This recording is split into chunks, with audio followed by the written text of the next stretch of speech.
So it's snowing today.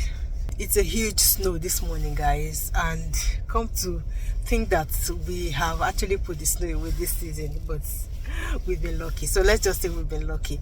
It's snowing this day, and I'm just waiting for someone to come open up the place I want to view for one of my clients that is moving into Saskatoon just in a bit. She's gotten an approval on the accommodation, but I want to view so I can give my check mark before she eventually goes ahead to pay.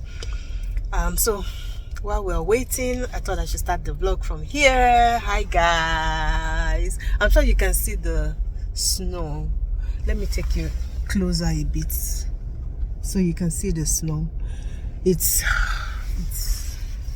a whole lot this morning, and I guess the snow has just come to stay. We have pushed it and held it and held it, but it has refused eventually. But we're thankful for snow in January 2024. We're thankful.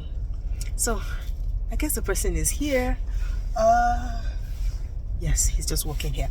So I'll catch you up in a bit. I'll take you through the viewing, and I'll close the video after that. See you guys. So this is the entrance.